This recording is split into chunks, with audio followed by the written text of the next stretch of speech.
Nessa nossa aula de cálculo aplicado, nós vamos comentar com relação a algumas informações sobre o contexto da derivada, ou seja, o conceito formal sobre derivada. Então, como já foi dito anteriormente para vocês, o conceito de derivada surge naturalmente pós o conceito de limite, já que para nós definirmos a noção de derivada é necessário que a gente introduza o limite, porque a derivada é dada em termos de um limite. E a gente sabe que o grande leque de aplicações envolvendo o cálculo diferencial integral talvez perpasse exatamente pela parte de derivada de uma função. Então aqui só para a gente citar alguns exemplos, né? Qual a razão de nós estudarmos então a derivada?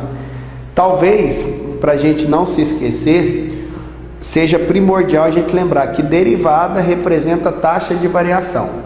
Então, derivada significa taxa de variação, o que nos mostra a sua aplicação em diversos campos do conhecimento. Então, por exemplo, na física nós podemos interpretar que a aceleração é a derivada da velocidade com relação ao tempo. Analogamente, nós podemos dizer que a velocidade seria a derivada do espaço com relação ao tempo e assim por diante, tá? Então, para esse tipo de situação que envolvam taxas de variação, é de fundamental importância, então, que a gente aprenda, né, o conceito de derivada. Só para a gente falar em outra área do conhecimento, por exemplo, lá dentro da economia, a parte de conceitos marginais, o que quer dizer, por exemplo, receita marginal, custo marginal e lucro marginal, na verdade são dadas por cálculos envolvendo derivadas, já que todos esses conceitos são taxas de variação, tá? Então, derivação, que é o que a gente trabalha com o cálculo de derivadas, tá? Com relação a alguns aspectos históricos, né, o conceito de derivada surgiu principalmente nos séculos 17 e 18. Os precursores com relação a essa parte, né, do contexto de derivada foram Isaac Newton, Leibniz e Lagrange. Então, esses três foram os primeiros, né, a colocar nas entrelinhas todo esse aparato, desde a interpretação geométrica até mesmo a formalidade com relação ao conceito de derivadas, tá? E principalmente nesses pensadores, eles trabalharam com o contexto de derivada, principalmente trabalhando com problemas relacionados ao movimento lá dentro da física. E aí, para a gente entender o conceito de derivada, é interessante então nós aprendermos, né, o seu aparato geométrico. Então aqui eu tenho, no plano cartesiano, eu tenho a representação de uma dada curva, que representa o gráfico de uma função y igual a f de x, definida no intervalo de a até b. Então essa seria, né, a curva que representa o gráfico dessa função. Observe que aparentemente tem um aspecto de uma parábola. Aqui eu tenho dois pontos que eu chamei de P e de Q sobre a curva, e aqui eu tracei essa reta passando pelos pontos P e Q que eu chamei de reta S. Se você observar, então, essa reta aqui ela é secante ao gráfico da função, porque ela corta a função em dois pontos. E aí, para a gente pensar na interpretação geométrica e para a gente introduzir o limite, o que nós poderíamos esperar se eu mantenho o ponto P fixo e faço com que o ponto Q tenda ao ponto P a partir da curva? Então, o que vai acontecer? Se eu faço o ponto Q tender ao ponto P pela curva, então essa reta aqui, ela vai ter uma posição limite aqui. Essa posição limite, essa reta na verdade não vai ser mais uma reta secante, ela vai ser uma reta tangente. Então, para essa posição limite, que a gente define então geometricamente o contexto de derivadas. Então, quando a gente faz, né, o ponto Q se aproximar pelo ponto P através do gráfico da função, a gente observa que nós vamos ter uma posição limite aqui. Essa posição limite que vai representar a inclinação da reta tangente à curva exatamente no ponto P, ou também chamado de inclinação da curva em P, que em termos práticos do nosso contexto teórico discutido aqui vai representar a derivada dessa função naquele ponto.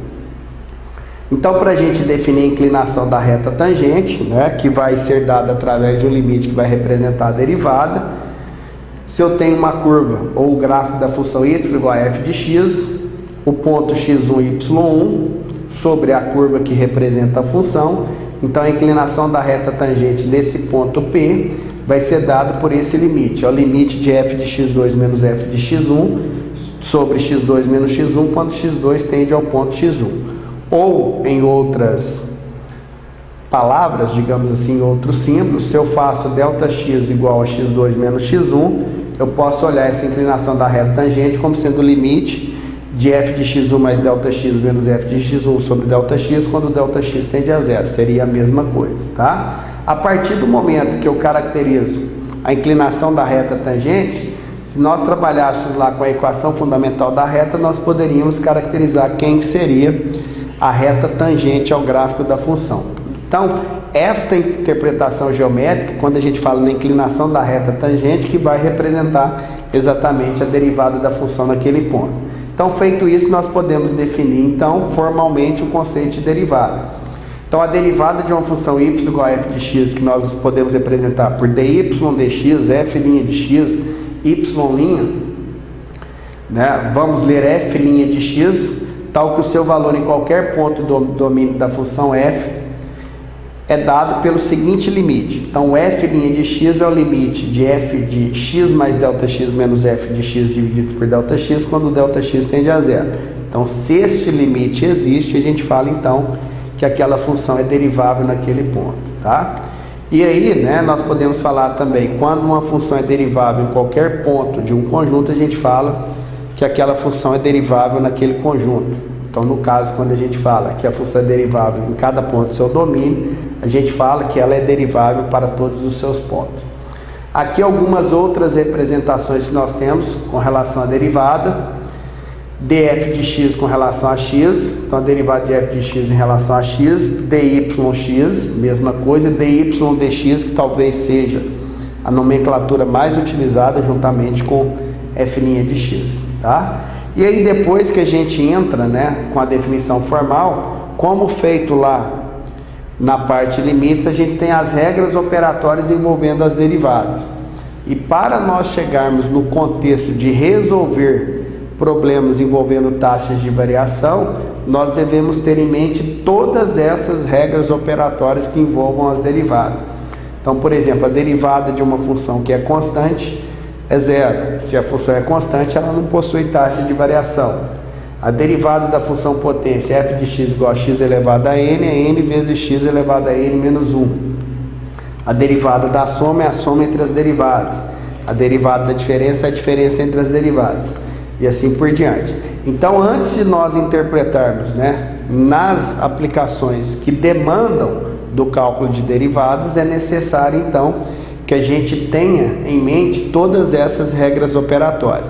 Porque a partir do momento que eu interpreto geometricamente, vejo qual é o conceito de derivada, para nós partirmos, então, para a resolução de modelos de problemas que demandem exatamente dessas taxas de variação, é importante, então, que a gente tenha todo esse contexto das regras operatórias. Lembrando ainda que nós temos as regras operatórias envolvendo as principais funções trigonométricas e para o cálculo envolvendo a função composta, a derivada de uma função composta, a gente tem a regra da cadeia, ok?